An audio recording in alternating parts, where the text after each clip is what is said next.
The Aventon Current is an absolute beast of an e-bike right out of the box. With its super powerful Ultro X motor, 4-piston brakes, and insane RockShox suspension, the bike is just absolutely amazing. But there are just a few problems with it. Today we've got $400 in normal people upgrades, not that YouTuber stuff where they put $5,000 on a new bike. Let's get into it.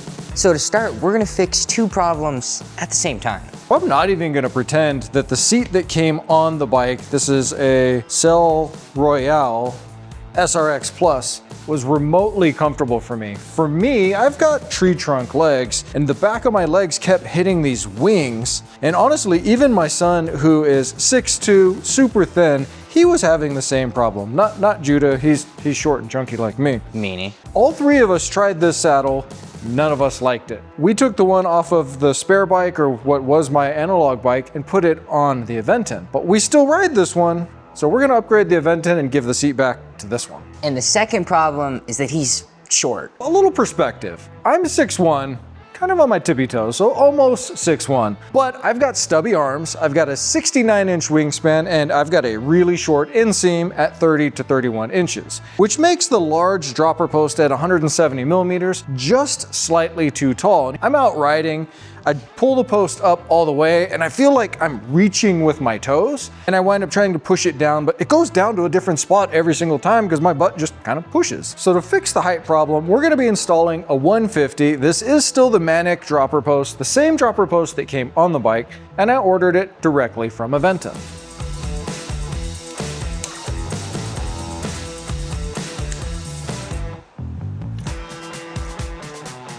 So I did put some silicone lube on our cable here so that hopefully it'll slide through the frame up at the top here a little bit easier. Seems to be doing its job, and that's about as far as we need to go. She'll survive.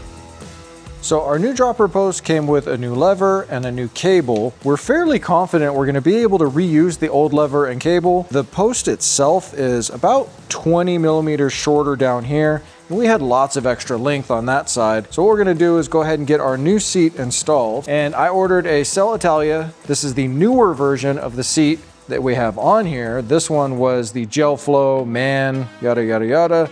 This one is the Max Novus Boost EVO. Through my research, what I found was this is an L2, and basically an L2 changed into an L3 because everybody's gotten bigger through the years, I guess.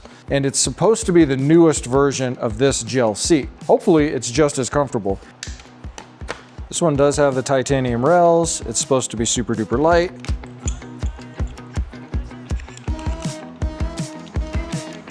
Just trying to line up the two seats to get them remotely close to one another.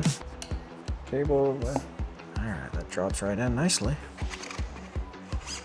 There we go. That looks like a really nice saddle. It's exactly 20 millimeters shorter to the point that we measured earlier. So we measured on the seat from the bottom of the bracket to the flat on the seat bracket. What I want is about a 10 mil difference to start. So I'm gonna bring this up to that stage, and that's where we'll start it. And this will clearly not be an impediment when I go to do the dropper post, but it's gonna be more comfortable for me because my short little stubby legs will be able to reach.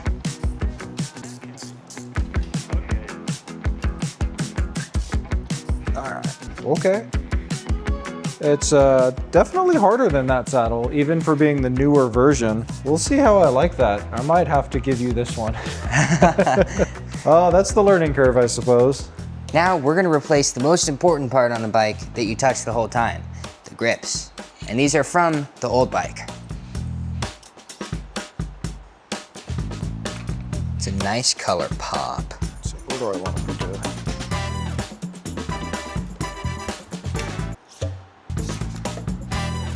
This upgrade is a little different than the seat. The seat that came on this bike was terrible, at least for me. These hand grips are pretty good. It's just that the grips we had on the other bike are a little squishier, a little better for longer rides, especially when you're going through the chunky stuff. Now we just have to put on some touch-up paint on the top because there might have been some metal-to-metal contact with the strap.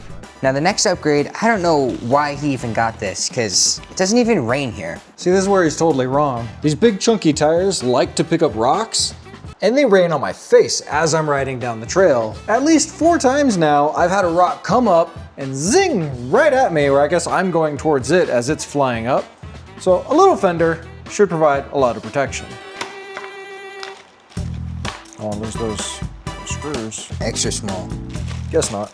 To put the fender on the bike, we just cleaned out to the holes and then just the top a little bit, and this RockShox Silo Gold already has the 3 mounting points for this specific fender. Yeah, that looks pretty sick. And our final upgrade is to convert the rear tire to tubeless. And I only say rear because our front tire already got a flat a little bit before this, so we decided to just convert that to tubeless. So we just gotta do the rear. Because this is a SRAM drivetrain, it has the lock on the bottom, so we're gonna shift up to then be able to use that to loosen up the chain. Now it'll just be out of the way. Converting your tires to tubeless is a pretty straightforward process. You just let the air out of the tire, break the bead on only one side, and then you can get the tire over the rim. That way you can pull it around and take the tube out of the tire. Then once you got that, just put in your tubeless valve stem and tighten it all down, and then start putting the tire back on the rim, but leave a little section open.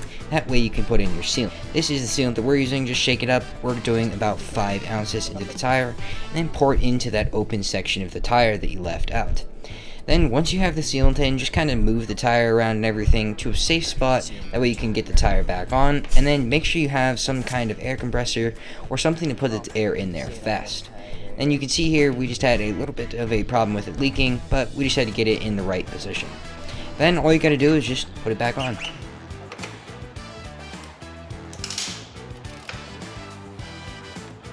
And if you have a keen eye, you might have noticed all of this carbon fiber. Other than maybe the water bottle holder, there's all of this stuff. Everybody wants their bike to stay nice for as long as possible. That's why there are companies like Ride Wraps. Well, Ride Wraps is expensive, at least in my book, even after spending this kind of money. And we noticed that using the water bottle that I want to use, when putting it in and out and while riding, was just rubbing back and forth right here to the point where I was concerned we were going to be rubbing through the paint. The reason we added it here was for the water bottle. In the back, I added it to the lower rear triangles. I am going to go ahead and add it to this section of the triangle as well. I've got a couple of chips right here, but more importantly, what was happening is with the stock pedals especially, they're a little bit narrower. As I would pedal, occasionally I'd be dragging my heel across the backside of the rear triangle, even so much so that I started to peel off the chain protector. Now you can see the pedal. Adding the wider pedals on here helped a lot, but I do still find myself rubbing up against here, especially with the left foot. That's probably because I got messed up hips and my legs like to point funny directions. Probably not a problem for all of y'all out there, but for me, adding a little bit of extra protection here will help to keep more paint on this in the long run. And just like that, we have a bunch of very meaningful upgrades that really weren't too expensive for what they are. So we're gonna get everything all settled in and dialed before we go riding tomorrow. So I'll see you then. There you go. There it is. There you go. Yeah. There you go. Left, right here, you got it. Power. You made it. 35 degrees. That's steep. I made it. Push juice right here. I think I said like 80.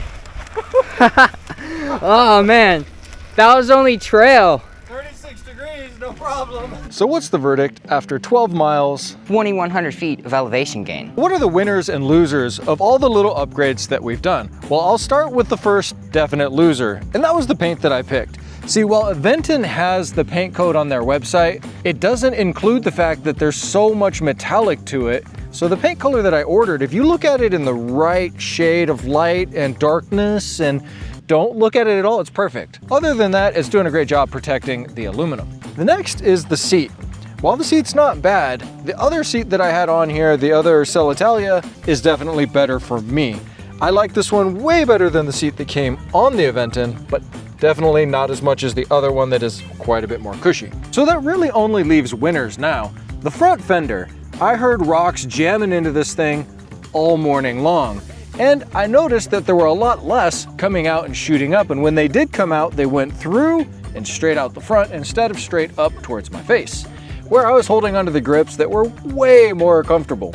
And at the seat height that was much better for me with this post all the way down. We started with it 15 millimeters up, and then on the trail I wound up dropping it all the way I do think I want to come up about 5 mil more once I put my other seat on. Now this one was really surprising for me. By taking the tube out, lowering the pressure a little bit, and having the confidence that I'm not going to get a pokey somewhere in my tire. Judah got a little landmine in his tire today, but thankfully it didn't go flat. Doing the tubeless setup, definitely a huge win in my book.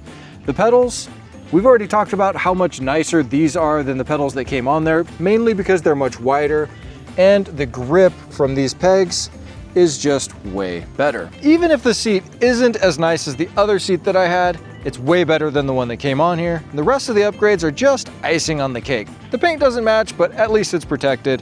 And I'm getting really used to this bike. We've got about 125 miles on it. I've played with the ride tuning, and I finally started using trail turbo and boost, mainly just for fun. So even before we did all of the upgrades, this bike was amazing. But now it is even better, even if the seat isn't great.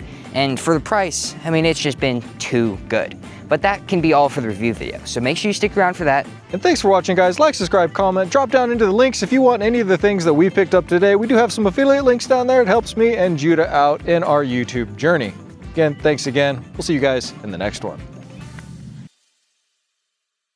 Here, let me try it. See if it's, I'll see if it's... Well, too high. Nah. It's making me laugh. Now the next upgrade, I don't know why.